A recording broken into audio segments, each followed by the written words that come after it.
Torture you, take my hand through the flame. I torture you, I'm a slave to your games. Et salut à toutes et à tous, c'est Darvigilante et bienvenue donc pour ma review de Suicide Squad. Je tiens déjà d'ores à préciser que cette review contiendra des spoilers bien évidemment et que il y aura une autre vidéo qui parlera plus, je pense, des Easter eggs. Un top 5 des Easter eggs de Suicide Squad sera à venir, je pense. Voilà. Donc, une fois de plus, pour cette année 2016, un film du DC Extended Universe sort au cinéma. Qui n'a pas rencontré le succès, je pense, voulu par la Warner ou même DC en général, je pense. Mais pour ma part, j'ai grandement apprécié ce film. J'ai grandement apprécié ce film. Pour plusieurs raisons. Alors déjà, je vais vous parler de mon avis sur le film en règle générale, mais après je parlerai donc des personnages au fur et à mesure et je dirai les points qui m'ont plu et les points qui m'ont moins plu.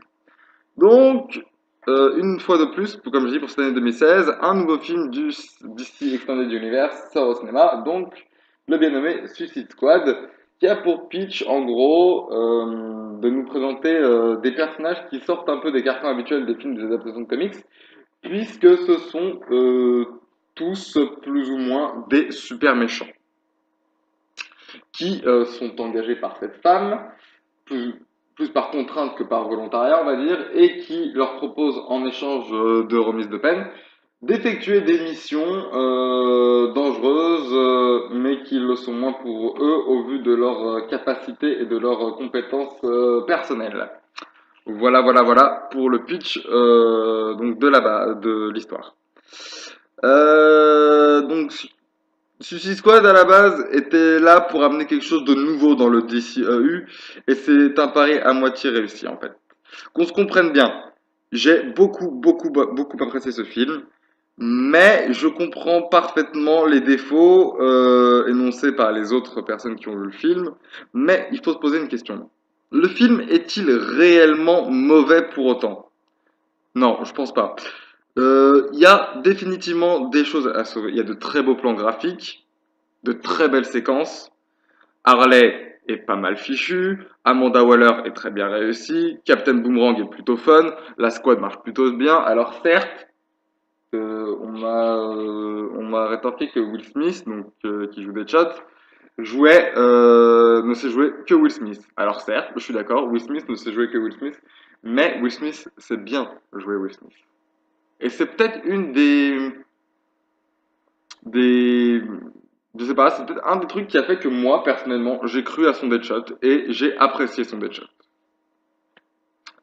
Voilà pour ce qui était de la parenthèse Will Smith, au lieu de partir dans un long débat et de m'énerver tout seul devant ma caméra. Ça, c'était un truc que j'avais envie de dire. Il y a quelques bonnes références au comic donc de John Ostrander qui a réussi à populariser donc la Suicide Squad. Et je pense que ces bonnes références feront vraiment plaisir aux fans de DC Comics parce qu'il y a aussi de bons clins d'œil à l'univers DC Comics. Mais au jeu des attentes, Suicide Squad se perd un petit peu dans ce qu'il a proposé. Le plus gros problème reste vraiment le montage du film pour moi. Bah, ici, c'est vraiment hurlant, quoi. Ça nous saute aux yeux, quoi. Les reshoots sont facilement visibles parce qu'il faut savoir qu'ils ont fait plusieurs reshoots pour le film à quelques mois de la sortie. Et c'est dommage parce que la Suicide Squad a un matériel super dans la base des comics. Et le film est plombé pon- par les poncifs du ciné, par les règles du cinéma des blockbusters de nos jours, quoi, en gros. Et ce qui aurait pu être très bien, bah, éviter, mais bon. Moi, quand je fais une critique de film, je vais toujours voir un film au moins deux fois. Au moins deux fois. Parce que je trouve que pour critiquer une œuvre, il faut avoir une double vision.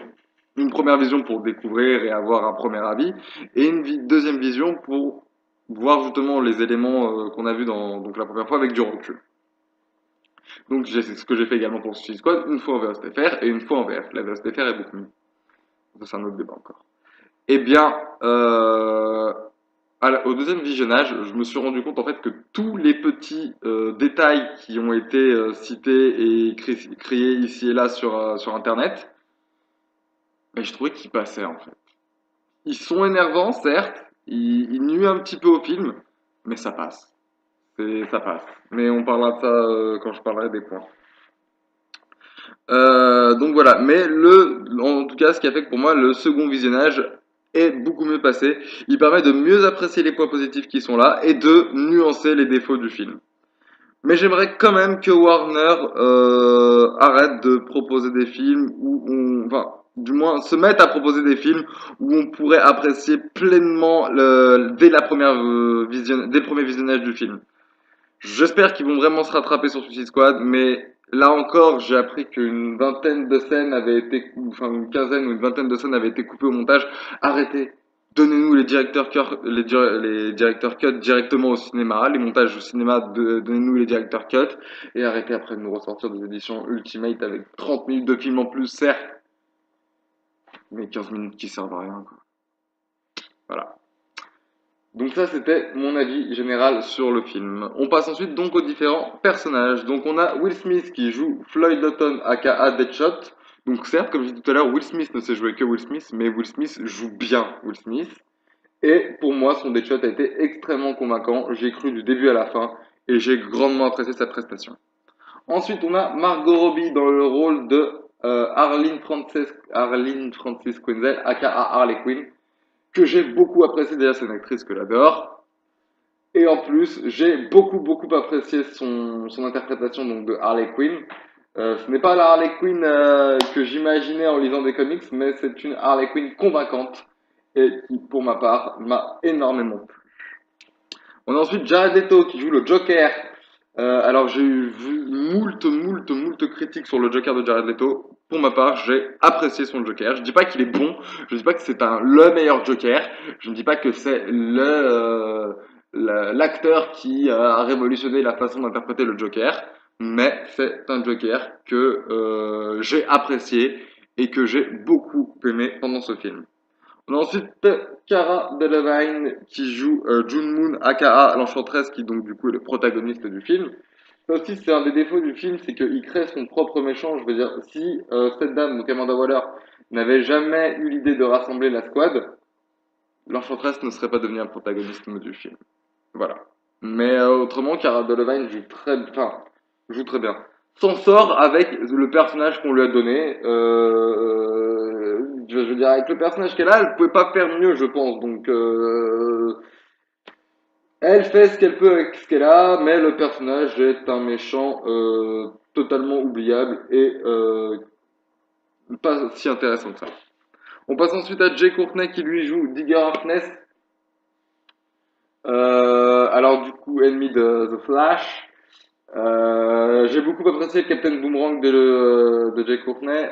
C'est Captain Boomerang tel que je me l'imaginais dans les comics. Donc j'ai beaucoup apprécié ça. Enfin, pour moi, c'était convaincant, ça a fait le taf et j'ai cru. On a ensuite Jay Hernandez qui joue Chateau Santana aka El Diablo. Alors j'aime bien ce personnage dans les comics quand je le trouve dans la Suicide Squad. Mais voilà quoi, je veux dire, il est très en retrait tout le long dans la première demi-heure du film. Il veut pas prendre part au combat.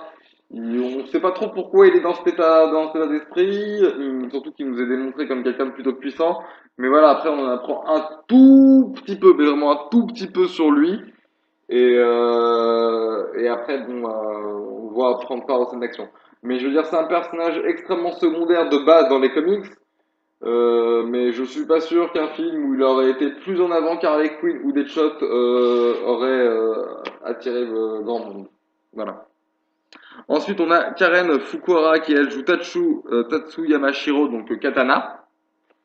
Pareil que El Diablo, très en retrait, bon, par contre très respecté dans les comics, hein, c'est sa copie exacte dans les comics avec son épée qui emprisonne l'une de ses victimes, avec l'âme de son mari enfermée à l'intérieur, toujours. Bah voilà, quoi, le personnage est très respectueux de sa version papier, mais très en retrait. Ensuite, on a Adam Beach, donc qui joue Christophe Weiss, donc Spiknot, donc qui a un temps d'apparition très court dans le film. Il fallait surtout là pour démontrer l'efficacité et la véracité des nanobombes. Il a un rôle très anecdotique et son destin est exactement le même que dans les comics, pour ceux qui savent ce qui lui arrive. Ensuite, on a Joel Kinnaman qui lui joue Rick Flag, donc du coup le militaire chargé d'encadrer donc la Suicide Squad sur le terrain. C'est un peu leur éducateur ou leur moniteur. Il est un peu là en gros pour les surveiller et s'ils commencent à faire des conneries, les remettre dans le droit chemin. C'est le stéréotype classique du militaire au milieu d'une bande de méta-humains et voilà. J'ai rien d'autre à dire sur ce personnage, je le trouve extrêmement convenu. Voilà. Et ensuite, on a Viola Davis qui, elle, joue Amanda Waller, donc ici présente. Et du coup, c'est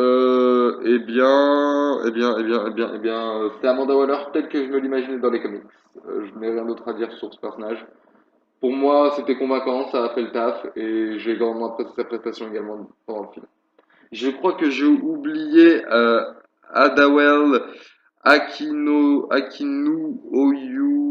Oye Agabaje, je crois que c'est ça, désolé si j'écorce, qui joue Waylon Jones, aka Killer Croc, donc un des autres ennemis de Batman. Ça m'a fait grandement plaisir de voir Killer Croc dans un film live au cinéma sur grand écran. J'ai beaucoup apprécié sa prestation à l'écran et j'espère qu'on le reverra dans le film Batman Solo. Voilà. Donc ça c'était pour le cast. Ensuite, donc pour ce qui est des bons points. Euh, je trouve que le DCU, ce film lance bien le DCU, continue à bien étendre cet univers.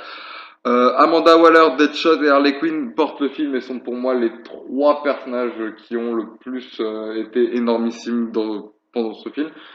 Captain Boomerang aussi est très bon et j'ai beaucoup apprécié Jared Leto qui n'est pas sur le poster. Ça essaye beaucoup donc d'animer le DCU au cinéma. Des clins d'œil vraiment sympathiques, notamment Batman comme on a pu le voir dans la bande-annonce, mais il y a aussi plein d'autres easter eggs dont je vous parlerai plus tard. Et l'autre point, c'était que la première heure est très bonne, mais la dernière demi-heure est en demi-teinte, ce qui me permet d'ailleurs de faire transition avec les points négatifs. J'ai relevé beaucoup d'incohérences et de maladresses douteuses. La réalisation, je l'ai trouvée très lisse. J'ai pas senti l'impact du réalisateur comme on nous l'avait vendu durant la promotion. J'ai trouvé l'antagoniste totalement ridicule. Et alors ça, moi, ça m'a pas dérangé tant que ça, mais c'est un truc que j'ai beaucoup vu, c'est la relation Harley Quinn Joker qui a dérangé beaucoup de monde. Mais j'ai envie de dire, certes, c'est pas du tout la relation des comics, c'est l'exact opposé, mais pourquoi pas? Pourquoi pas? Ça peut le faire. Moi, je trouvais que ça pouvait le faire, et ça l'a fait. Pour ma part, en tout cas, je trouve. Mais je pense qu'il y aura une rétrospective sur Suicide Squad quand le film sortira en DVD. Donc, justement, maintenant que j'ai parlé du film, on va parler de ce qu'il y a pendant le générique, donc à la scène mi-crédit. Donc, si vous avez vu Suicide Squad, vous savez donc déjà ce que contient la scène post-crédit, mais je vais quand même la rappeler pour ceux qui voudraient être spoilés ou ceux qui s'en fichent des spoilers du moins. Donc, on assiste à une conversation entre Amanda Waller et Bruce Wayne, qui évoque bien sûr donc la Suicide Squad et les efforts qu'Amanda va devoir faire pour couvrir son implication dedans. Suite à un échange entre les deux personnages, elle donne à Bruce Wayne un dossier dans lequel on aperçoit le visage de Barry Allen alias le Flash et de Arthur Curry aka Aquaman. Les derniers mots donc échangés entre Bruce Wayne et Amanda Waller sous-entendent que celle-ci connaît donc du coup la double identité de Bruce Wayne et que le justicier de Gotham, du moins, fait sous-entendre que une fois qu'il aura rassemblé sa Justice League, ils ne laisseront pas la Suicide Squad, du moins ils n'ont pas l'intention de laisser la Suicide Squad agir à sa guise. Ce qui ne veut pas dire que nous aurons prochainement droit à un affrontement entre les deux groupes, mais que le croisement entre la Suicide Squad et la Justice League reste probable. Voilà pour ce qui est de la scène post-générique. Euh, J'ai trouvé ça très très très très très très très très très bon. Bah du coup cet film utilise grandement et totalement le film Justice League. Les dossiers que Amanda Waller confie à Bruce Wayne expliquent comment ce dernier compte retrouver les différents méta-humains pour constituer la Jade. Et j'ai trouvé que c'était une façon intelligente de créer du coup d'améliorer le DCU. Et du coup ça crée un univers partagé et ça permet surtout de montrer que les autres personnages se livrent à leur enquête initiée dans BVS pour Batman, du coup, dans les films, mais aussi dans ce qu'on ne nous voit pas, ce que nous, spectateurs du moins, ne voyons pas, et que du coup, les protagonistes seront tous plus ou moins bien liés d'une manière ou d'une autre. Voilà, donc c'est tout pour ma review de Suicide Squad. Je vous donne rendez-vous très prochainement pour une vidéo sur le top 5 des easter eggs de la Suicide Squad. Bye à tous. I torture you. Take my hand through the flame.